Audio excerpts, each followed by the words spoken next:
بہت بہت شکریہ عثمان بزدار صاحب.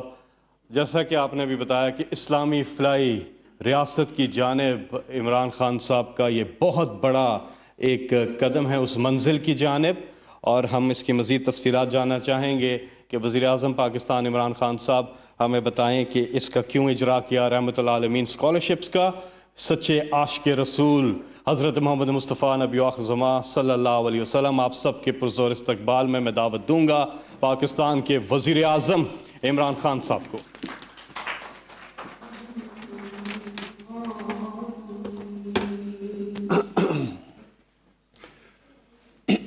بسم اللہ الرحمن الرحیم. ایاک نعبد و ایاک نستعین. میں آج سب سے پہلے تو پنجاب گورنمنٹ کو خراج تحسین پیش کرنا چاہتا ہوں. آپ نے سنا کہ انہوں نے کتنی ڈیٹیلز کے اندر یہ اسکالرشپ پروگرام جو رحمت العالمین کی شیڈو میں کیا جا رہا ہے، کتنی ڈیٹیلز انہوں نے کی. انٹرمیڈیٹ میٹرک میں اسکالرشپس دینا، انٹرمیڈیٹ میں، اور پھر انڈر گریجویٹ. لیکن اس کے پیچھے جو مجھے اچھی چیز لگی کہ، اور کیونکہ اس کی وجہ سے شروع کیا پنجاب نے، اور چیف منسٹر پنجاب نے اسپیشل انٹرسٹ لے کے کیا، اور اس کے بعد اب ہم یہاں فیڈرل گورنمنٹ اس میں پوری طرح آ گئی ہے، اور پختونخوا کی گورنمنٹ بھی جوائن کر گئی، اور ہماری کوشش ہے کہ یہ سارے پاکستان میں آئے. اس کے پیچھے فلسفہ کیا ہے؟ سب سے بڑا جو اس کے پیچھے فلسفہ وہ یہ کہ ہمارے نبی صلی اللہ علیہ وسلم جو دنیا کی تاریخ کے سب سے عظیم انسان، نہ کبھی ویسا پیدا ہوا نہ ہوگا، کیونکہ کسی بھی انسان کی وہ اچیومنٹس نہیں ہیں جو ان کی ہیں.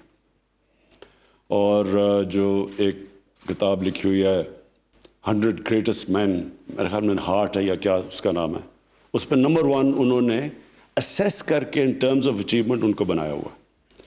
تو مجھے جو بڑی حیرت ہوئی، میں تقریباً پاکستان کی جتنی پاکستان کی عمر ہے اتنی میری عمر ہے، اور میں نے یہاں کبھی بھی ایک ایفرٹ نہیں دیکھی اپنے ملک میں کہ جو سب سے دنیا کی تاریخ کا عظیم آدمی ہے اس کو ہم مسجد سے نکال کے اپنی ہر روز کی زندگی میں ان کو شامل کریں. قرآن ہمیں کہتا ہے اللہ کہ ان کی زندگی سے سیکھو، ان کی سنت پہ چلو. لیکن وہ کیوں کہتا ہے اللہ؟ کیونکہ قرآن کا سارا مقصد ہے انسان کی بہتری، ہمارے لیے گائیڈنس ہے، ہمیشہ کے لیے بک آف گائیڈنس ہے ہماری بہتری کے لیے. آپ قرآن، اللہ کو تو آپ کوئی فائدہ نہیں پہنچا سکتے یا نقصان پہنچا سکتے ہیں، لیکن قرآن میں اللہ کہتا ہے کہ تم اس کتاب پہ چلو تو آپ کی زندگی بہتر ہوگی، آپ کو فائدہ ہے. نماز میں آپ کہتے ہیں اللہ مجھے ان کے راستے پہ لگا جن کو تو نے نعمتیں بخشی. وہ نعمتیں اللہ نے کس کو بخشی؟ سب سے زیادہ نعمتیں جو بخشی وہ ہمارے نبی صلی اللہ علیہ وسلم، کیونکہ کوئی اتنا عظیم آدمی نہیں آیا. تو جو اس راستے پہ چلتا ہے ان کو اللہ نعمتیں بخشتا ہے. تو وہ اپنی ہماری بہتری کے لیے سکون ملتا ہے، خوشی ملتی ہے، روح بہتر ہوتی ہے.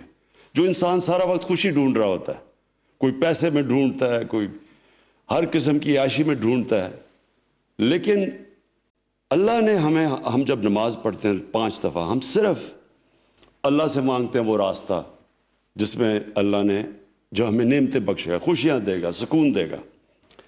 لیکن جو سب سے عظیم آدمی تھا، جو اس راستے پہ تھا،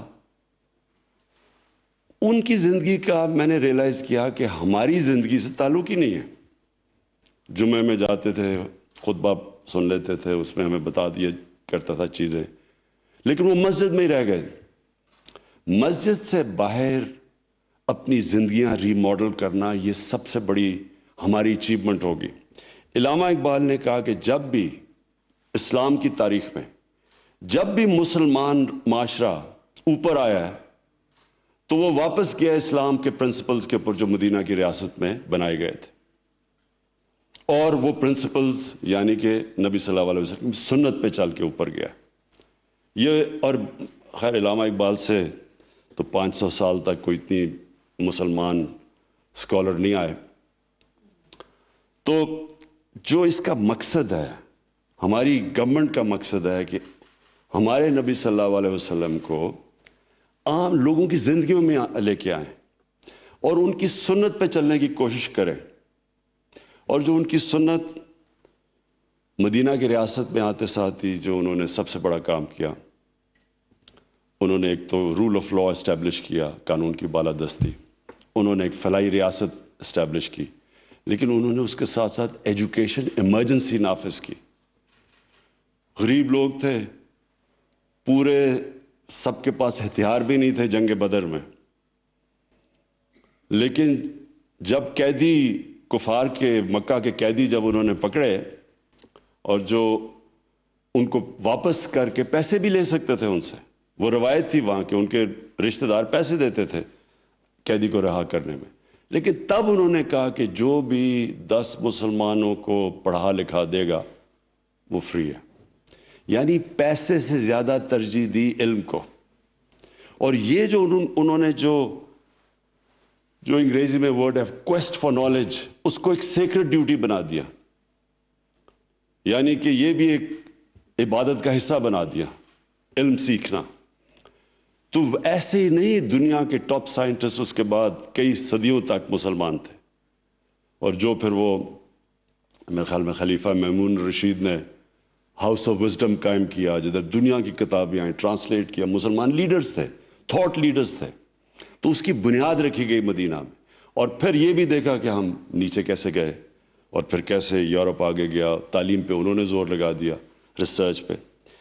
ہماری کوشش آج یہ اٹیمپٹ، اور یہ میں پھر سے پنجاب گورنمنٹ کو خاص طور پہ ان کو خراج تحسین پیش کرتا ہوں، کیونکہ انہوں نے یہ جو نام رکھا ہے رحمت العالمین، اور پھر یہ بھی کہا ہے کہ یہ سب کے لیے ہے، کیونکہ رحمت العالمین رحمت المسلمین نہیں تھے، وہ سب انسانوں کے لیے رحمت لے کے آئے تھے. تو اس لیے یہ کوئی بیریئر نہیں ہوگا کہ یہ صرف مسلمان بچوں کو اسکالرشپ ملے گی. یہ سب کے لیے، سارے پاکستانیوں کے لیے جو بھی اپلائی کر سکتا ہے. اور جو مجھے چیز اچھی لگی، انہوں نے آن لائن پورٹل بنا دیا ہے کہ جو بھی اپلائی کرنا چاہتا ہے اسکالرشپ پہ آن لائن کرے، اور پھر ٹوٹلی میرٹ کے اوپر اسکالرشپس دی جائیں گے. تو یہ ہم نے فیڈرل گورنمنٹ میں بھی لے کے آئے ہیں. یہ ہم کے پی کی حکومت نے بھی، ابھی آپ نے کے پی کے پختونخوا کے چیف منسٹر کو بھی سنا کہ وہ بھی اب اناؤنس کر رہے ہیں. میں صرف یہ ذرا اماؤنٹس بتا دوں کہ یہ بڑا، کبھی پاکستان میں اس لیول کی اسکالرشپس نہیں دی گئیں. فیڈرل گورنمنٹ ہر سال 5.5 ارب روپیہ خرچ کرے گا اسکالرشپس پہ. 70,000 اسکالرشپس دے گا، اور یہ 5 سال تک ہوگا. اب سے لے کے 5 سال تک ہم انشاءاللہ فیڈرل گورنمنٹ 28 ارب روپیہ خرچ کرے گی، اور اس میں 3.5 لاکھ اسکالرشپس دے گی. پنجاب نے آپ نے سن ہی لیا، انہوں نے 15,000 ہر سال، 1 ارب روپیہ ہر سال دے رہے ہیں. کے پی پختونخوا 1 ارب روپیہ ہر سال، اور وہ بھی تقریباً 15,000 ٹارگٹ میٹ کریں گے. اور ان کا بھی آگے جا کے 75,000 اسکالرشپس کا ٹارگٹ ہے پنجاب کا اگلے چند سالوں میں. 72,000 ہے پختونخوا کا، اور جس طرح میں نے کہا 3.5 لاکھ ہم فیڈرل گورنمنٹ اسکالرشپس دے گی. جو میں آخری بات کرنا چاہتا ہوں وہ یہ کہ ہمیں پاکستانیوں کو ایک چیز سمجھ آنی چاہیے کہ قوم جب اوپر آتی ہے، ایک عظیم قوم بنتی ہے، تو وہ نمبر 1 میں پھر سے سٹریس کرتا ہوں، رول آف لا، قانون کی بالادستی جب تک ایک معاشرے میں قائم نہیں ہوتی وہ اوپر نہیں آ سکتا. یہ جو رول آف لا ہے، یہ جو چیز ہے، یہ سمجھنے والی چیز ہے، کیونکہ یہی بھی ہمارے نبی صلی اللہ علیہ وسلم نے کہا تھا کہ بڑی قومیں تمہارے سے پہلے تباہ ہوئیں جدھر رول آف لا نہیں تھا. مطلب رول آف لا نہیں کا مطلب کیا ہوتا ہے کہ طاقتور قانون کے اوپر ہوتا ہے، صرف غریب لوگ جیلوں میں جاتے ہیں.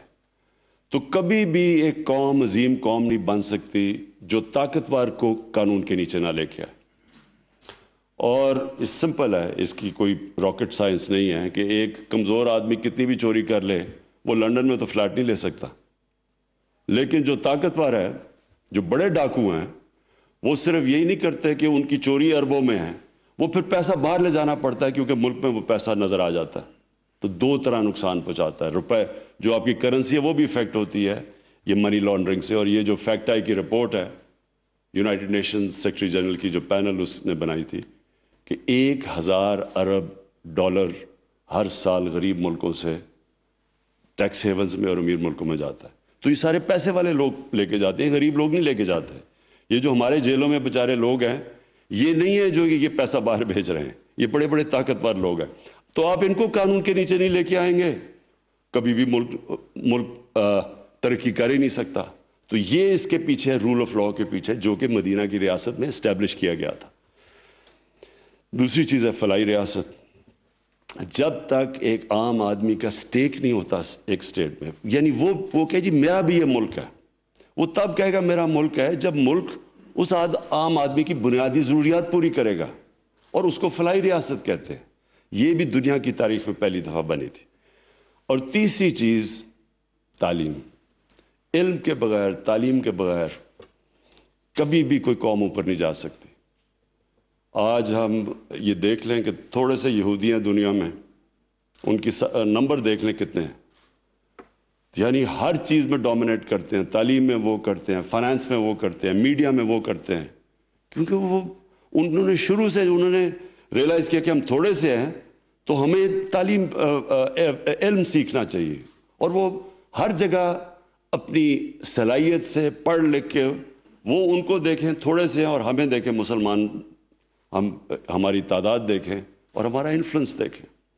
تو اس لیے پاکستان کی جو ہم نے بیسز ان پرنسپلز کے اوپر رکھیں گے، ہم نے جو سٹرگل چل رہی ہے قانون کی بالادستی، یہ بڑی ابھی مشکل سٹرگل ہے اور انشاءاللہ یہ جیتیں گے۔ اور دوسری کہ یہ جو ہمارے احساس کے پروگرام ہے، ہمارا ہیلتھ کارڈ ہے، مجھے بڑا خاص طور پہ فخر ہے کہ پختونخوا ہمارے جو 2 صوبے ہیں، پنجاب، انہوں نے سارے شہریوں کو فیصلہ کیا ہے ہیلتھ انشورنس دینے کا، جو کہ بہت بڑا ایک سٹیپ لیا ہے۔ اس کا آگے پورے ہیلتھ سسٹم پہ فرق پڑے گا۔ اور پھر پناہ گاہ ہم نے بنائی ہے، پورا یہ جو انشاءاللہ ٹارگیٹڈ سبسڈیز دے رہے ہیں ہم اس کے ذریعے، احساس کے ذریعے۔ اور پھر جو انشاءاللہ یہ اب ہم نئی چیز شروع کرنے لگے ہیں کہ ہمارے جو ٹرکس، کچن آن ویلز، میلز آن ویلز، یہ جو ہمارا آئیڈیا ہے، یہ انشاءاللہ سارے پاکستان میں نیٹ ورک ہے، کوئی لوگ بھوکے نہ سوئیں یہاں۔ اور پھر جو آخری چیز اب یہ اس کے اوپر پورا زور لگانا ہے ہم نے، ایجوکیشن کے اوپر، علم کی جستجو کے لیے جو ہم نے سارے معاشرے کو اس طرف لے کے جانا ہے، یہ ایک سب سے بڑی ہماری سٹرگل ہے۔ اور انشاءاللہ ان پرنسپلز پہ پاکستان ایک عظیم قوم بنے گا۔ شکریہ۔